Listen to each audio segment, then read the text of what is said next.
Welcome اگرام میں ٹیلی line پہ join کیا ہے پاکستان پیپلز پارٹی کے ایم این اے سینئر رہنما ہیں، پریزیڈنٹ وومن کراچی بھی ہیں، شاہدہ رحمانی صاحب میرے ساتھ ہیں. میں آپ کو ویلکم کرتا ہوں اپنے شو میں.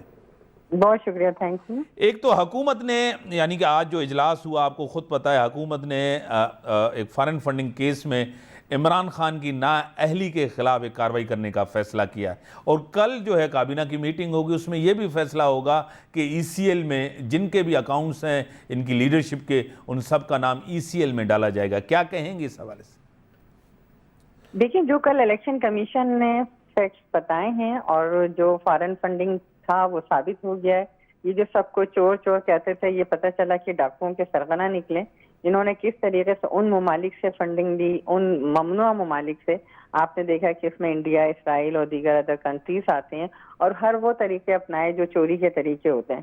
تو اس وقت تو وہ ساری چیزیں بالکل ثابت ہو چکی ہیں، اور حکومت کا کام ہے کہ بالکل اسی طریقے سے کہ جو چور کو کیفے کردار تک پہنچایا جاتا ہے، اب ان کے راستوں کو روکنا ہے تاکہ یہ نکل کر بھاگے نہ.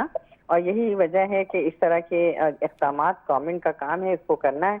تو میں سمجھتی ہوں کہ جو کچھ کل الیکشن کمیشن نے بتایا ہے، اور جس کی امید تھی قوم کو، کیونکہ جس طریقے سے انہوں نے اپنے فارن فنڈنگ کو چھپایا ہوا تھا اور 8 سال سے مستقل اس پہ اسٹے لیے جا رہے تھے، تو یہ ساری چیزیں تو عیاں تھیں. اور یہ ہے کہ ظاہر ہے اس پارٹی نے، جس نے اس ملک کو نقصان پہنچانے کے لیے کن کے ایجنڈے پہ کاربند ہے، کن بیرونی آقاؤں کو خوش کرنے کے لیے اس ملک کے اندر انہوں نے اتنا بحران پیدا کیا. تو یہ ساری چیزیں اب انویسٹیگیشن الیکشن کمیشن نے اپنے طور پہ کی ہے، لیکن اب کام جو ہے حکومت کا ہے، عدالتوں کا ہے، وہ انشاءاللہ اس کو کریں گے. بلاول صاحب نے بھی کہا کہ عمران خان سب سے بڑے چور ثابت ہوئے. ایک چیز. دوسری چیز آپ کو خود پتہ ہے کہ ڈالر آج جو ہے کم ہوا ہے، استحکام ہوتی جا رہی ہے. سیاسی اگر عدم استحکام ہوگا، پولیٹیکل انسٹیبلٹی ہوگی، تو حالات کیسے بہتر ہوں گے؟ اس فیصلے کے بعد جس طرح رانا ثناءاللہ نے کہا ہے کہ تحریک انصاف جو ہے نا الیکشن کمیشن کے اوپر حملہ کر سکتے ہیں، کیا کہیں گے؟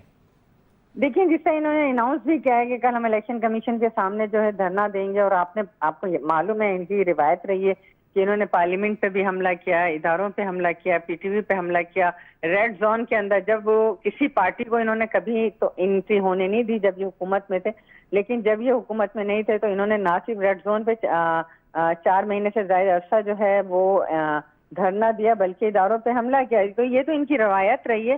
اور ابھی پچھلے دنوں بھی دیکھا ہوگا کہ یہ جس دھرنے کے لیے آ رہے تھے، جس میں عوام ان کے ساتھ نہیں نکلی، تو انہوں نے کس طریقے سے گرین بیلٹ کو آگ لگائی، کس طرح میٹرو بسز کو آگ لگائی، ناقابل تلافی املاک کو، گورنمنٹ املاک کو، لوگوں کے املاک کو نقصان پہنچایا. ان سے کوئی بعید نہیں ہے، یہ کچھ بھی کر سکتے ہیں، اور یہ اپنے لیے سب چیز کو جو ہے وہ جائز سمجھتے ہیں. تو حکومت کا کام ہے کہ لا اینڈ آرڈر کو جو بھی لینے کے خلاف کام کرے گا، فوری طور پہ حکومت کو جو ہے اس کو روکنا ہوگا. اور ریڈ زون میں کسی کو بھی اس طرح داخلے کی اجازت نہیں ہے، تو لہٰذا جو حکومت کا کام ہے وہ کریں گے. رانا ثناءاللہ صاحب وزیر داخلہ ہیں. آپ کو خود پتہ ہے، آپ ایم این اے ہیں، پولیٹیکل ورکر ہیں، گراس روٹ لیول پہ آپ چیزوں کو سمجھتی ہیں. جب آپ اپوزیشن میں تھے، یعنی کہ پی ڈی ایم کی جماعتیں، اس ٹائم پی ڈی ایم سے آپ نکل کے آئے تھے، آپ جماعتوں کا ایک گراف تھا، ایک بیانیہ تھا، مہنگائی، سب کچھ، مقبولیت بہت زیادہ تھی.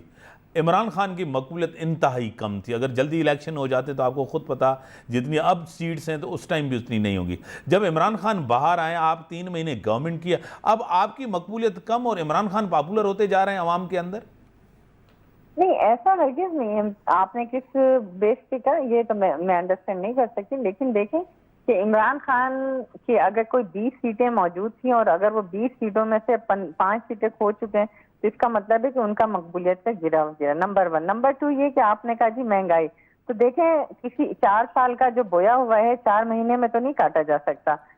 اس کے لیے حکومت اقدامات کر رہی ہے. بالکل ہمیں بھی تشویش ہے، کوئی بھی عوامی حکومت ہو، اور وہ حکومت اس وقت حکومت میں پارٹیز شامل ہیں جنہوں نے ماضی میں عوام کے لیے ریلیف پیکیجز دیے.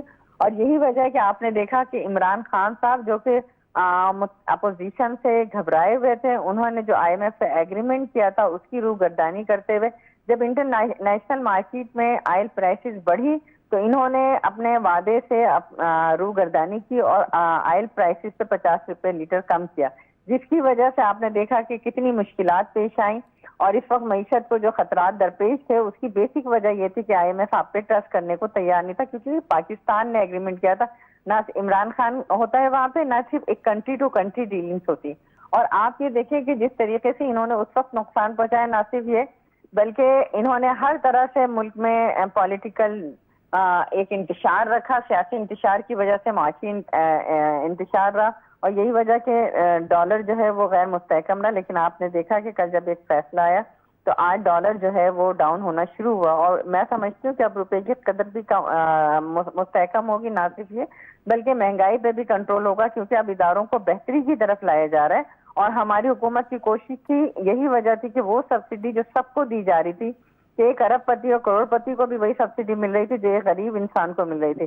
تو حکومت نے بھی اقدامات کیے کہ جو 40,000 روپے سے کم کسی کی انکم ہے تو اس کو 2,000 روپے ریلیف دیا، تاکہ اس کو پیٹرول کی مد میں وہ ریلیف جو عام سب کو جا رہا تھا وہ غریب کو جائے، اسی طرح تاکہ وہ 786 پر وہ میسج کرے اور اس کو جو ہے وہ ریلیف مل رہا ہے. تو آپ نے دیکھا کہ اس وقت ہم نے غریب کو ڈائریکٹ فائدہ پہنچایا، سبسڈی دی، بجائے اس سے کہ ہم امیروں کو، اور جس طرح دی گئی ماضی میں کہ آپ نے دیکھا کہ ان کے لیے ایمنسٹی اسکیمز بھی لائی گئی، ہر وہ کام کیا گیا جس سے ارب پتی جو ہے مزید کھرب پتی بن گیا. تو پاکستان پیپلز پارٹی کا اور تمام جو اس وقت حکومت میں شامل جماعتیں ان کا یہی ہے کہ ہم عوام کو ریلیف دیں، اور انشاءاللہ آپ دیکھیں گا آنے والے وقت میں یہ گزشتہ 3-4 مہینے بہت مشکل تھے، کیونکہ پچھلی حکومت نے جو کچھ کیا تھا اس کو اتنا جلدی اس کو ختم نہیں کیا جا سکتا تھا. اب انشاءاللہ تعالی عوام کے لیے خوشخبری ہوگی اور مہنگائی کو کم کرنے کی کوشش. آخری سوال آپ سے یہ ہے کہ سندھ کے اندر بہت سی بارشیں ہوئی ہیں، تباہی نقصان آپ کو خود پتہ ہے، اور سندھ کے کیپٹل اور دارالخلافہ میں کراچی کے اندر بہت سی بارشیں جن کا نقصان بھی آپ کے سامنے، ہلاکتیں بھی ہے. پرائم منسٹر صاحب بلوچستان جائے، سر آنکھوں کے اوپر جانا بھی چاہیے، وہاں جتنی ہلاکتیں ہوئی ہیں، سب چیزیں ہوئی ہیں، آپ کو خود پتہ ہے، اور پورے پاکستان میں. آپ کو پتہ ہے کہ وزیر اعظم صاحب سندھ کے کسی بھی علاقے میں ایک کمیٹی بنائی ہے، شیری رحمان صاحبہ اس کو ہیڈ کر رہی ہے، وہ آئی ہیں اور وہ بھی چیک ڈسٹریبیوشن بھی ہو رہی ہے، سب کچھ ہو رہا ہے. لیکن وزیر اعظم صاحب سندھ کو نظر انداز کیوں کرے؟ سندھ میں کیوں نہیں رہے؟ عمران خان کے اوپر بڑی تنقید کرتے تھے کہ سندھ نظر انداز ہو رہا ہے، وہ آتے نہیں ہیں. اسی طرح شہباز شریف بھی تو نہیں آ رہے. دیکھیں جی، جو سب سے پہلے تو بارش یا قدرتی ایک آفات ہیں، کلائمیٹ چینج کی موسمیاتی تبدیلی جو ہے اس کا سبب ہے، جس کی وجہ سے اس وقت بلوچستان سمیت پورا پاکستان جو ہے اس سے متاثر، اور اسپیشلی سندھ اور بلوچستان بہت زیادہ متاثر ہوئے. اس میں ہونے والی جتنی بھی جانی نقصان، مالی نقصان، اس پہ انتہائی افسوس کے ساتھ حکومت اقدامات بھی کر رہی. اور اس میں آپ نے دیکھا کہ پرسوں جو ایک حادثہ، افسوسناک حادثہ پیش آیا، جس میں ایک ہیلی کاپٹر میں ہمارے جوان جو ہیں وہ امدادی سرگرمیوں میں مصروف تھے، وہ شہید ہوئے ہیں. تو ایک تو یہ، اور دوسرا پرائم منسٹر صاحب خود اپنے کیبنٹ کے ہمراہ پہنچے تھے، وزراء کے ساتھ پہنچے تھے. کل بھی انہیں جانا تھا، موسم کی خرابی کی وجہ سے وہ نہیں آ سکے. لیکن میں سمجھتی ہوں کہ پرائم منسٹر صاحب ہوں یا پوری کیبنٹ، وہ سندھ ہو، پنجاب ہو، پاکستان جو ہے وہ صوبے جو ہیں اکائیاں ہوتے ہیں، اور پاکستان ان سب جو ہے وہ ان سب کا ترجمان ہے گورنمنٹ. اور وہ گورنمنٹ خود فوری طور پر وزیر اعظم صاحب نے اجلاس بلایا، تمام وزراء کو کمیٹی بنائی، اور وزراء جو ہیں آج اپنے اپنے علاقوں میں. بڑی مہربانی ارشاد رحمانی صاحبہ. بریک جو ٹائم تھا بریک ہم بتائیں.